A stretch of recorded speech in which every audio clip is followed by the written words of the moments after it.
So ಏನಿಲ್ಲ, ನಿನ್ನೆ ಹೇಳಿದ ಹಾಗೆ ಇವತ್ತು ಬೆಳಗ್ಗೆ 8 ಗಂಟೆಯಿಂದ ಮಹಾರಾಜ ಗ್ರೌಂಡ್ಸ್ನಲ್ಲಿ ಜಾನಕಿ ಅಮ್ಮ ಅವರ ದೇಹನ ಇಟ್ಟು ಎಲ್ಲ ಅಭಿಮಾನಿಗಳಿಗೂ ಕೂಡ ದರ್ಶನಕ್ಕೆ ಅವಕಾಶ ಮಾಡಿಕೊಟ್ಟಿದ್ವಿ. ಇಲ್ಲಿ 3:15 ತನಕ ಬಹುಶಃ ಇಲ್ಲೇ ಇಟ್ಟಿರ್ತೀವಿ.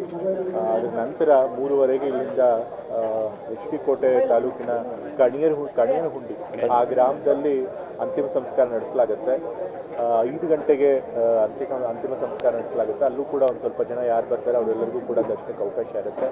ಸರ್ಕಾರ ಹೇಳಿದೆ ಅವ್ರಿಗೆ ಎಲ್ಲ ಗೌರವದಿಂದ ಅವ್ರಿಗೆ ಅಂತಿಮ ಸಂಸ್ಕಾರ ನಡೆಸಬೇಕು ಅಂತ ಹೇಳಿ ಸರ್ಕಾರದ ಪ್ರತಿನಿಧಿಯಾಗಿ ನಾನು ಅಲ್ಲಿರ್ತಾನೆ. ಸೊ ಎಲ್ಲ ಸಿದ್ಧತೆಗಳನ್ನು ಕೂಡ ಮಾಡಿದ್ದೇವೆ.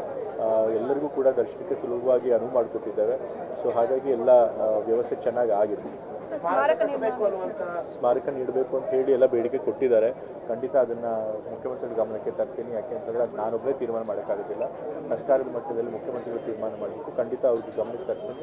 ಮತ್ತು ನಾನು ಕೂಡ ಅವರಿಗೆ ಬೇಡಿಕೆ ಇಡ್ತೀನಿ. ಯಾಕೆಂತಂದರೆ ಜಾನಕಿ ಅಮ್ಮನವರು ಮೈಸೂರಿನ ಜೊತೆಗೆ ಬಹಳ ದೊಡ್ಡ ನಂಟಿತ್ತು. ಅವರ ಪತಿಯವರು ಕೂಡ ಮೈಸೂರಿನವರೇ, ಮತ್ತು ಅವ್ರಿಗೂ ಕೊನೆ ಹೆಸರು ಉಳಿಬೇಕು ಅಂತ ಎಳೆದಿರೋದು ಕೂಡ ಮೈಸೂರಿನಲ್ಲೇ. ಮತ್ತು ಅವರು ಅಂತಿಮವಾಗಿ ಇಲ್ಲೇ ತಮ್ಮನ್ನು ಅಂತಿಮ ಸಂಸ್ಕಾರ ಮಾಡಬೇಕು ಅಂತ ಕೂಡ ಇಚ್ಛೆನ ವ್ಯಕ್ತಪಡಿಸಿದ್ರು. ಸೊ ಹಾಗಾಗಿ ಮೈಸೂರು ಜೊತೆ ಅಷ್ಟೊಂದು ಬಾಂಧವ್ಯ ಇದೆ. ಮತ್ತು ನಮ್ಮ ಕನ್ನಡ ಫಿಲಮ್ ಇಂಡಸ್ಟ್ರಿಯಲ್ಲೂ ಕೂಡ ನಾವೆಲ್ಲ ಬಾಲ್ಯದಲ್ಲಿ ಕನ್ನಡ ಹಾಡುಗಳು ಇವ್ರ ಹಾಡನ್ನ ಕೇಳಿನೇ ಬೆಳೆದಿದ್ದು.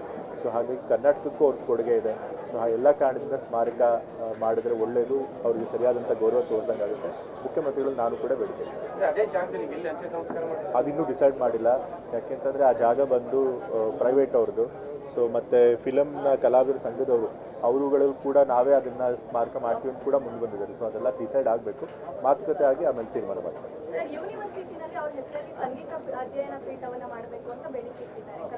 ಅವ್ರ ಹೆಸರಲ್ಲಿ ಬೇಕಾದಷ್ಟು ಅವರನ್ನು ನೆನಪನ್ನು ಉಳಿಸ್ಕೊಳ್ಬೇಕು ಅಂತ ಹೇಳಿ ಬೇಕಾದಷ್ಟು ಕಾರ್ಯಕ್ರಮಗಳನ್ನು ಮಾಡಬೇಕು ಅಂತ ಬಹಳಷ್ಟು ಸಲಹೆಗಳು ಬಂದಿದೆ. ಅದನ್ನೆಲ್ಲ ಪರಿಶೀಲಿಸಿ ಸರ್ಕಾರದ ಗಮನಕ್ಕೆ ತಂದು ಯಾವ್ದು ಮಾಡೋಕ್ಕೆ ಸಾಧ್ಯ ಇರುತ್ತೋ ಅದನ್ನು ಮಾಡ್ತಾರೆ.